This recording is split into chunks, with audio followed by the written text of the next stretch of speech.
Everyone, welcome back to my channel. मैं हूं Richa and आज के सीरीज़ में हम देखने वाले हैं, अपने सीरीज़ को हम कंटिन्यू करने वाले हैं। कैसा लग रहा है आप लोगों को ये सीरीज़? आप लोग कमेंट में मुझे ज़रूर बताते रहिए। मुझे बहुत अच्छा लगेगा आप लोगों को कमेंट पढ़ कर कि हाँ, आप लोग भी कुछ सीख रहे हैं। क्योंकि देखिए, मेरा मानना ये है कि लर्निंग बहुत ही ज़्यादा इम्पॉर्टेंट है एंड हमें लर्निंग पे ज़रूर फोकस करना चाहिए।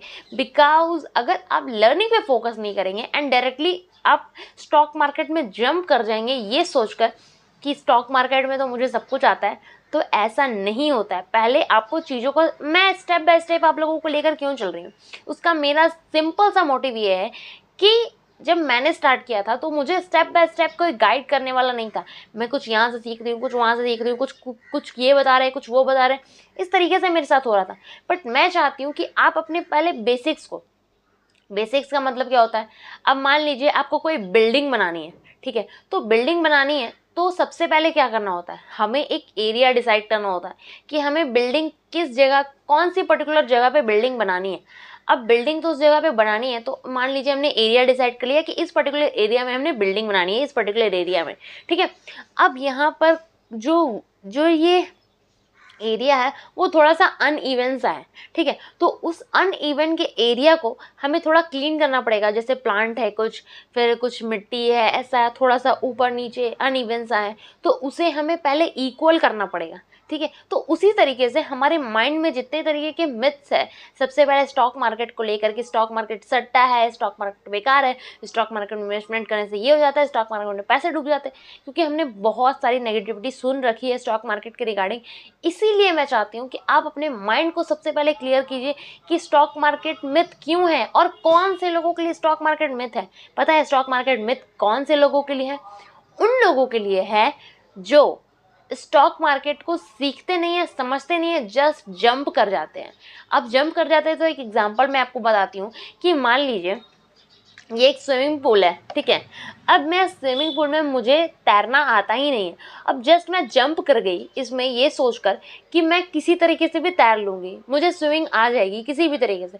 तो ऐसा क्या कहीं होता है? अगर आपको प्रैक्टिकल बात की जाए तो क्या ऐसा एक्चुअली में होता है कि अगर आप, मुझे स्विमिंग नहीं आती है और मैं डायरेक्टली जाकर जंप कर जाती हूँ पानी में, तो क्या मैं स्विमिंग कर लूँगी? ये बिल्कुल भी प्रैक्टिकल नहीं है। उसके लिए मुझे क्या करना पड़ेगा? किसी कोच से पहले सीखना पड़ेगा कि हाँ, स्विमिंग कैसे की जाती है, किस तरीके से पानी में जाया जाता है, किस तरीके से पानी में खुद को मूव कराया जाता है। वो सारा चीज़ मैं तभी सीख सकती हूँ जब मैं अपने लर्निंग्स पे ध्यान दूँ। लर्निंग इन द सेंस कि जब मैं पहले सीख लूँ कि हाँ, कैसे स्विमिंग एक्चुअली में किया जाता है। तो सेम, तो हम लोग स्टॉक मार्केट को ऐसा क्यों समझ लेते हैं?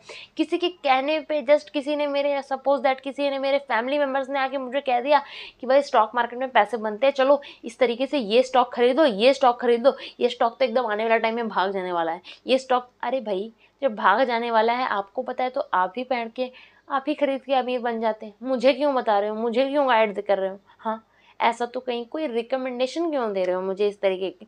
और आप जस्ट उसकी बात सुन रहे हैं जिसने खुद को पैसे अभी तक नहीं बनाए हैं, ठीक है। तो आपको सबसे पहले समझना पड़ेगा कि आपको अगर सुनना है किसी की बात को, ठीक है, और सबसे पहली बात, मैं कुछ रिकमेंड नहीं करती, कोई भी स्टॉक मैं रिकमेंड नहीं करती, ठीक है। जस्ट मैं आपको एक्सप्लेन कर रही हूँ। ऐसा नहीं, मैंने पैसे तो बनाए हैं स्टॉक मार्केट से, फिर भी मैं रिकमेंडेशन पे बिलीव नहीं करती। मैं बिलीव करती हूँ कि आप खुद को उस लेवल का एबल बनाइए कि आप खुद से सर्च करके उन चीज़ों को सीख जाइए, दैट आपको किसी की नीड की ज़रूरत ना पड़े कि कोई मेरे साथ हो, वो मुझे बताएगा कि इस पर्टिकुलर स्टॉक को बाय करना है, इस पर्टिकुलर स्टॉक को सेल करना है, कब तक होल्ड करना है। कोई आपको कैसे बता सकता है? ऑल टाइम आपको कोई कैसे बता? सपोज दैट मैंने आपको बता भी दिया कि ये पर्टिकुलर स्टॉक आप खरीद लो। अब उसको आपको सेल कब करना है, किस पॉइंट पे जाके सेल करना है, ये आपको बताने के लिए कौन आपके साथ कोई अवेलेबल रहेगा? ऑल टाइम नहीं रहेगा। तो ये सारी चीज़ों को आपको समझना पड़ेगा। तो आपको, आपके लिए बेस्ट क्या है? अगर आप उस चीज़ों को खुद से जान रहे होंगे। अब सपोज दैट अगर मुझे ड्राइविंग नहीं आती, अगर मुझे कार ड्राइव करना नहीं आता है, तो मैं किसी ना किसी पर डिपेंडेंट रहती हूँ। मैं चाहूँगी कि मेरे साथ कोई ड्राइवर हो। अगर मुझे सपोज दैट कहीं जाना है, ठीक है, तो मेरे साथ ये हर्डल हो जाता है, ये मेरे साथ ये प्रॉब्लम हो जाती है कि मुझे किसी ना किसी ड्राइवर को हायर करना है या किसी ऐसे बंदे के साथ जाना है जिससे ड्राइविंग अच्छी तरीके से आती है, क्योंकि मुझे नहीं आ रही, ठीक है। बट अगर मैं इसका अपोजिट कर दूं कि मुझे अगर ड्राइविंग आ रही है तो मैं किसी पर डिपेंडेंट नहीं हूँ उस केस में। और उस केस में क्या हो गया कि मेरे साथ एक प्लस पॉइंट हो गया कि सपोज दैट मुझे किसी टाइम कहीं जाना है बाहर, ठीक है, तो मुझे किसी का वेट करने की ज़रूरत नहीं है। अगर मैं ड्राइवर को बुलाती हूँ तो मुझे ड्राइवर के लिए वेट करना पड़ेगा कि हाँ वो इस पर्टिकुलर टाइम में आएगा। और सपोज दैट किसी बंदे को भी बुलाती हूँ, किसी अपने नियर बाय फ्रेंड को भी बुलाती हूँ, तो उसके लिए भी मुझे कहीं ना कहीं वेट करना पड़ेगा कि वो ही इंसान आएगा, उसके बाद ही मैं जा सकती हूँ, उसके अकॉर्डिंग मुझे चलना पड़ेगा। अगर वो कहीं रुकना चाह रहा है तो मुझे रुकना पड़ेगा। बट अगर मेरे लिए मेरा डायरेक्शन क्लियर है, मुझे ड्राइविंग करना आ रहा है, तो मुझे किसी के लिए वेट करने की ज़रूरत नहीं है, किसी से डायरेक्शन लेने की ज़रूरत नहीं है। मैं डायरेक्टली खुद से ड्राइव करके जा सकती हूँ मुझे जहाँ कहीं भी जाना है। और बस ये है कि मुझे सपोज दैट मुझे यहाँ से जाना है, मुंबई जाना है, तो मुझे बस इतना है होना चाहिए मेरे साथ कि मुझे मुंबई जाने का रास्ता पता होना चाहिए। नहीं तो अगर सपोज दैट मैं यहाँ से निकल तो गई हूँ कि मैं इतनी ज़्यादा ओवर कॉन्फिडेंट होकर निकल गई कि मुझे तो मुंबई जाना है भाई, मैं तो चली जाऊँगी, मुझे रास्ते मिल जाएंगे, मुझे तो पता है इधर इधर ऐसे ऐसे जाना है, और जाते जाते मुझे कन्फ्यूजन क्रिएट हो गया कि अरे भाई शायद इधर से जाना था, इधर से जाना था, इधर से जाना था, इधर से जाना था। उस कंडीशन में क्या होता है कि आप क्या करते हो, किसी और से पूछते। हालांकि अभी गूगल मैप है, ठीक है, फिर भी क्या करता है कि हम दूसरे लोगों से पूछते हैं कि भाई बताना जरा कि किधर से जाने का रास्ता है, किधर से जाने का। अब इस बात की गारंटी आप कैसे ले सकते हो कि जो सामने वाला बंदा या बंदी आपको कुछ बता रही है कि आपको इस डायरेक्शन से इस डायरेक्शन में मुड़ जाना है, यहाँ से जाकर इधर टर्न ले लेना है, इधर से जाके इधर चले जाना है। आप इस बात की एश्योरिटी कैसे दे सकते हो कि वो 100% आपको सही बता रहा है। चलिए मैं आपको एक एग्जांपल, अगर ये बात उठी ही है तो मैं एक और एग्जांपल देती हूँ। एग्जांपल क्या है, मेरे साथ रियल ये इंसिडेंट हुआ है, तो मैं बता रही हूँ। हुआ क्या था कि हम आ रहे थे, ठीक है, अब एक डायरेक्शन से आ रहे थे, एक रास्ते से आ रहे थे, ठीक है, और हम अपनी फैमिली के साथ थे। तो उस डायरेक्शन में आते आते हम एक्चुअली दिल्ली से निकले थे और हमें जाना था पटना, ठीक है। तो दिल्ली से पटना जाने का जो रूट था, तो हमें थोड़ा सा कन्फ्यूजन हो रहा था कि ये इधर से जाता है या इधर से जाता है, ठीक है। तो थोड़ा सा कुछ रास्ते में कन्फ्यूजन था, तो वहाँ पे कुछ लोग थे साइड में, ठीक है। तो हमने डिसाइड करा कि उनसे पूछा कि भाई हमें यहाँ से जाना है पटना, ठीक है, तो आप मुझे रास्ते बता दो कि इधर से कैसे जाना पड़ेगा। तो सब लिटरली आप बिलीव करोगे, उन्होंने हमें बताया कि आप यहाँ से जो हाईवे जा रहा है उस हाईवे में डायरेक्टली आप चले जाओ। और किसी एक पर्सन ने नहीं बताया, करीबन 7-8 लोगों ने हमें यही बताया कि यहाँ से जो हाईवे जा रहा है उसी में आप चले जाओ। तो हमने भी डिक्लाइन नहीं किया, हमें लगा कि ये सही बोल रहे हैं। और उसका टाइम जो था वो दिन का टाइम था, तो दिन का टाइम था तो अच्छे से क्लियर सारा कुछ विजिबल था।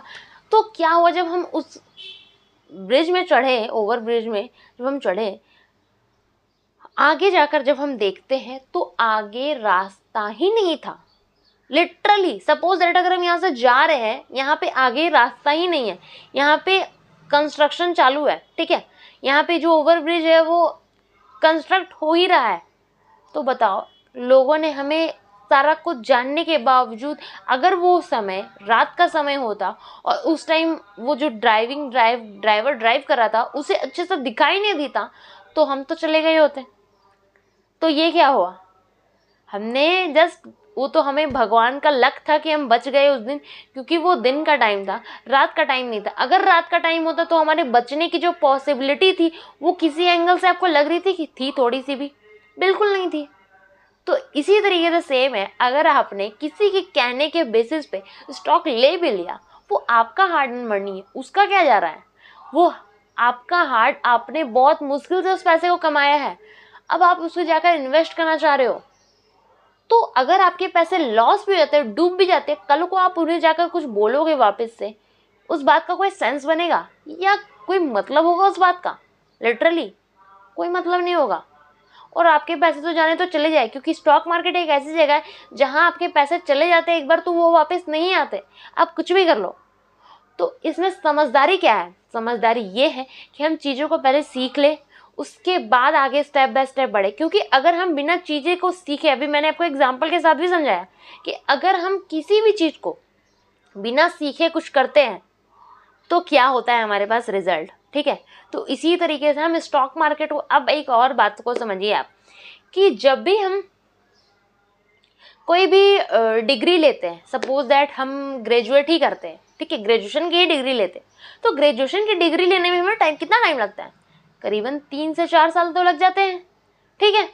तो आप ऐसा कैसे सोच लेते हो कि स्टॉक मार्केट में आज हम आए हैं और आज ही पैसे बना लेंगे? ऐसा कैसे पॉसिबल है? जब तक आप उन चीज़ों को टाइम नहीं देंगे, समझेंगे नहीं, तो ऐसा कैसे पॉसिबल है?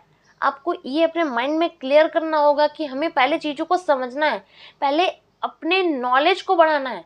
जब तक हम अपनी नॉलेज को नहीं बढ़ाएंगे तब तक हम कैसे कोई भी स्टेप ले सकते हैं? और इस बात की क्या गारंटी है कि आपने आँख मूंद कर, बहुत टाइम में ऐसा भी होता है, बहुत सारे लोगों को मैंने ऐसा देखा है स्टॉक मार्केट में कि उन्हें जस्ट क्या होता है कि लग रहा होता है कि आज तो भाई ये स्टॉक जो है ना इस पॉइंट से उस पॉइंट तक जाएगा, हाँ ये लग रहा होता है, और लगने पे लग जाते हैं उनके। सच बता रही हूँ, लगने पे लग जाते हैं। तो आप ये मत सोचो कि लगने से स्टॉक मार्केट आपके अकॉर्डिंग चलेगा, आपने जो बोल दिया कि हाँ इधर जाएगा तो भाई इधर, इधर जाएगा तो भाई इधर, ऐसा नहीं होता है। तो आपको पहले अंडरस्टैंड करना है और किसी पे भी बिलीव मत करो, ठीक है, अपने ऊपर बिलीव करो लिटरली। और मैं आपके साथ हूँ, मैं इस सीरीज़ में आपको डिटेल्स में समझाऊंगी कि आप कैसे खुद के ऊपर यकीन करके खुद की नॉलेज को बढ़ाकर कैसे आप भी शेयर मार्केट में मास्टर बन सकते हैं, ठीक है। सो आई होप आपको ये वीडियो पसंद आएगा। थोड़ी सी वीडियो लंबी ज़रूर हो जाएगी मेरी, लेकिन बिल्कुल इन्फॉर्मेटिव रहेगी। मैं यहाँ पे आपको कोई भी ऐसी चीज़ नहीं सिखा रही हूँ, मतलब मैं आपको कोई कॉमेडी नहीं सिखा रही हूँ, मैं जस्ट एक नॉलेज के पर्पज़ से मैंने ये चैनल स्टार्ट किया है। तो मैं चाहती हूँ कि अगर आप मुझे अपना टाइम दे रहे हैं, आपका भी टाइम कीमती है, अगर आप मुझे अपना टाइम दे रहे हैं तो आप कुछ सीख के जाएँ। अगर आप मेरे पास कुछ आए हैं सीखने के लिए तो आप, मेरा मोटिव है, मेरा मकसद ही यही है कि मैं आपको कुछ सिखाऊँ, ये नहीं कि जस्ट हम एक ऐसे ही टाइम पास करते रहें। तो हम सीखने पे फोकस करते हैं, ठीक है।